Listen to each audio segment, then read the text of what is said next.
Football Today Express.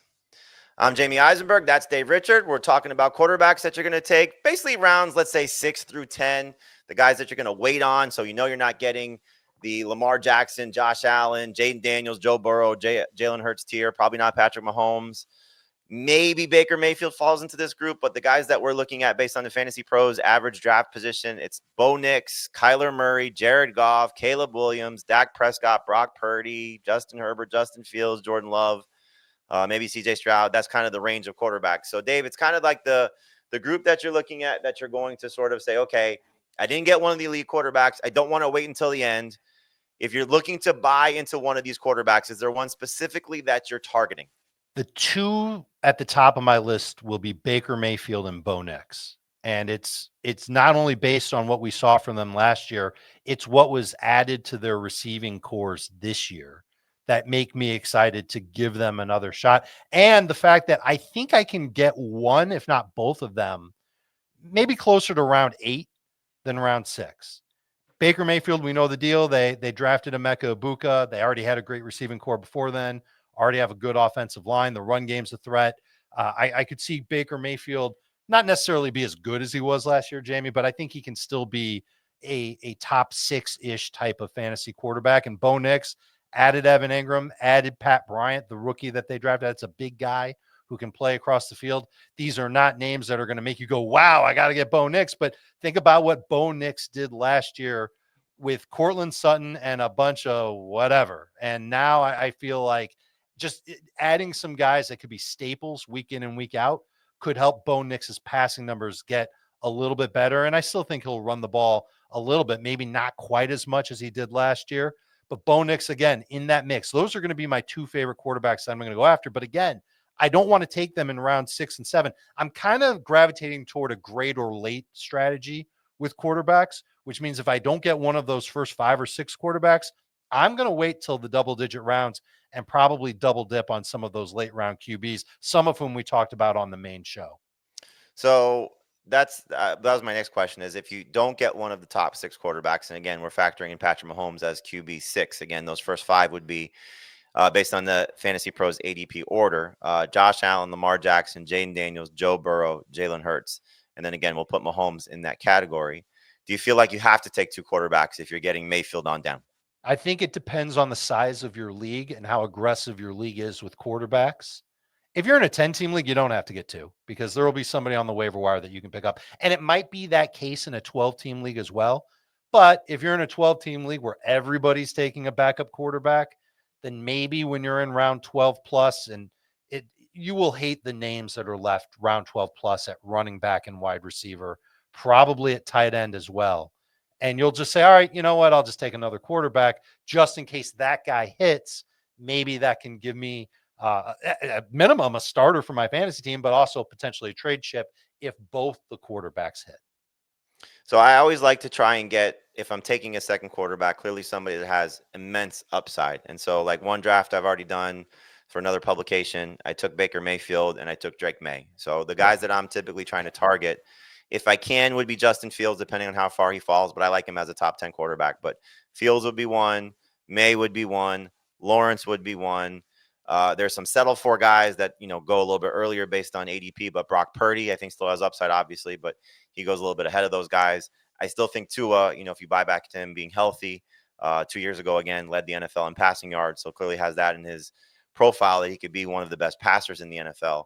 And then there's JJ McCarthy, another late round, option. If he takes the mantle from Sam Darnold and plays at a high level, he could certainly be somebody that you can pair with one of these quarterbacks if you so choose. But for me, like, I'm not wanting to take like a Matthew Stafford. I don't want to take, and this isn't probably not fair to say, but like CJ Stroud or Jordan Love, because I'm a little concerned about those guys coming off the years that they had. But for me, it's more like taking one of those high upside quarterbacks as opposed to one of the settle for guys. We're going to take a quick break here on FFT Express, talk more about some of these mid-round quarterbacks and maybe some more targets that Dave likes aside from just Baker Mayfield and Bo Nix.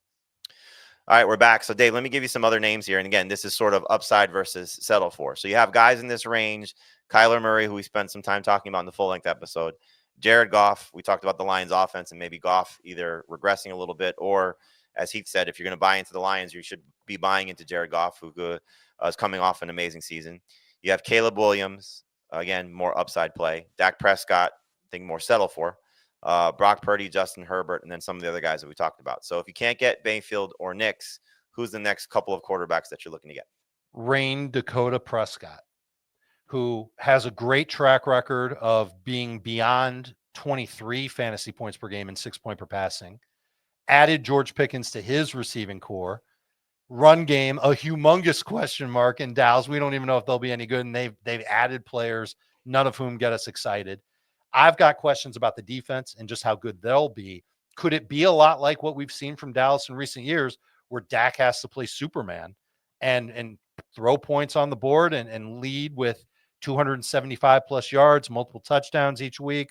Not going to give you a lot rushing, not like he did earlier in his career, but still something that can help you out. I think Prescott is going to be my favorite guy after Mayfield and Nix. And again, somebody that I'm looking for in like round 9, round 10, not going to break the bank on him by any stretch of the imagination.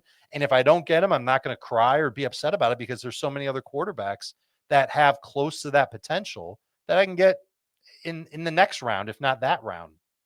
How much did things change for you? 4 points for passing touchdowns versus 6 points for passing touchdowns for a guy like Dak versus, let's say, a guy like Fields? Yeah, Fields would have to go ahead, because I do think Justin Fields' legs are an obvious factor.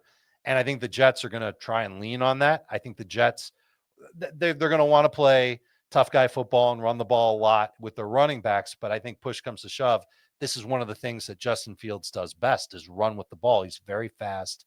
He's a big enough guy where he can add some yards after contact and be used in short yardage situations if the Jets so choose. And he's not a great thrower by comparison to the majority of other quarterbacks that we're talking about.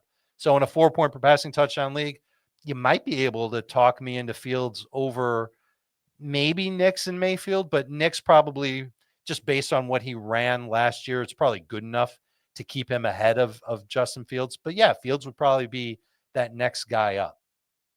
We tend to overlook sometimes the passing stats in 4 points for passing touchdown leagues because of how much we sort of get enamored by the running quarterbacks. But yes, if you can get to that 400, 500-yard threshold as a runner from that position, then if you're a successful passer, you should still have the chance for a good season. Two more guys I want to get to before we wrap this up. Caleb Williams, we know a lot has changed for him this offseason, better offensive line, hopefully better coaching, which I don't think is a far stretch. Coming off a disastrous rookie campaign by what the expectations were. What do you think of him?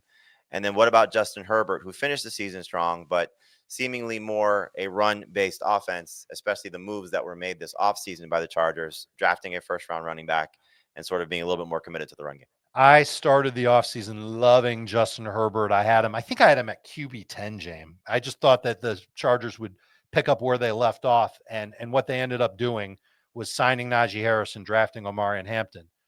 Make no mistake, there will be games this year where Justin Herbert's going to throw 33 plus times and have good fantasy numbers. And he is one of those guys that you can draft late and potentially use as a starter with 20 to 22 fantasy point expectations. But it's not the same type of ceiling that we talked about for Baker, for Bo, for Dak, even for Justin Fields in a 4 point for passing touchdown league. It's just not the same.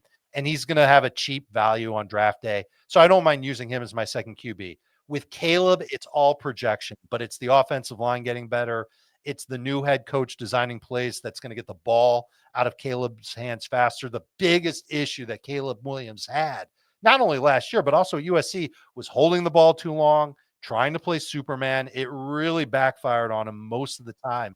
I think it just makes sense that this offense will be designed to get the ball out of his hands quicker. That means a higher completion rate. It should mean a little bit better efficiency, maybe not quite as many explosive plays, but they're going to try and build that in.